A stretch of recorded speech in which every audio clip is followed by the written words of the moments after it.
This is us painting our bedroom red. We've never painted a room before, so this is by no means a tutorial, but this is what we learned along the way. So my boyfriend and I moved to my mother's house at the start of the new year, and she passed away about 2 years ago, and the house has been vacant ever since. I finished college and moved back home, and the first thing me and my boyfriend did was start cleaning up the place. First, we got rid of everything in the rooms that needed to go, and yes, that is dog poop on the floor. We are getting the carpets replaced soon, but this is the best the room looks with all the lights on. Without the lights on and in daylight, the wall color is really ugly. It's like a puke green, so we decided to change it. This is the state of the place currently. We had to take everything off the walls, and the furniture was too heavy, so we had to push it to the side of the room. We decided that we were going to go with a red color, so this is our test swatch. We never use those brushes ever again. I would not recommend buying brushes for this. We bought all our paint at Lowe's Hardware, and this is Posh Red. You can see in the middle that's 2 coats, and on the sides is 1. They only do samples in satin finish, so you can see the light reflecting off of it. I did not like that because you can't really see the color at all. We were not happy with the color, so instead of Posh Red on the right, we went with Royal Garnet on the left, which in this lighting it looks almost black, so we'll see how it turns out. I tried to take this picture of the paint types you can choose from, but there's a plexiglass over it, and the industrial lighting above completely blocks out the picture, but they have other samples online that says all the same thing. So we went with the red one in the right corner. It's HGTV Sherwin-Williams. The guy at the counter really recommended this over Valspar, so that's something to note. I would like to point out that the first thing it says is 1 coat coverage. This was absolutely not true, even with the samples.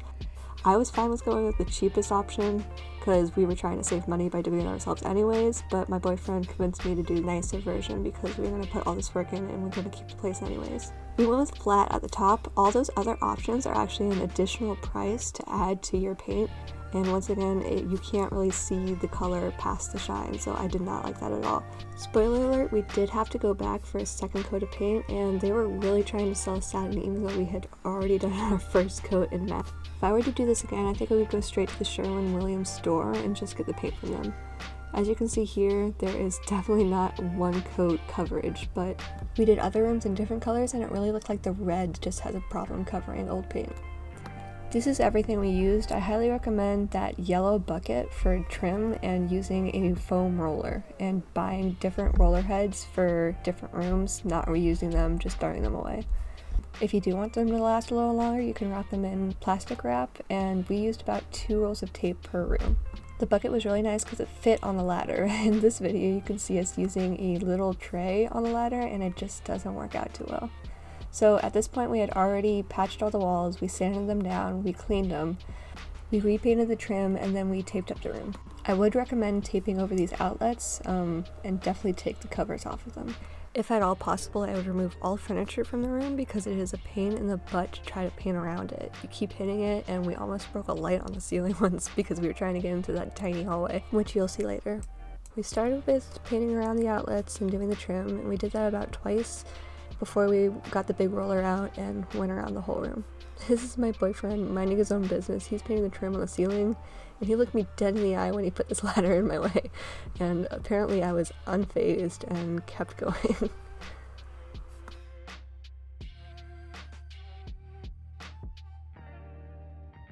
The rest of this video is just a time lapse of what we get done in 1 gallon of paint. We are able to cover the whole room with 1 gallon, but it definitely needs more coats, so we have to go back for more paint. This video ends where the gallon ends, so watch the end to see how far we got, and then you can tune back next week and we'll put the second coat on and it looks really finished by then. Then maybe I'll make a third video of putting the actual room together once we get the carpets in on the 17th.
And that's the whole video.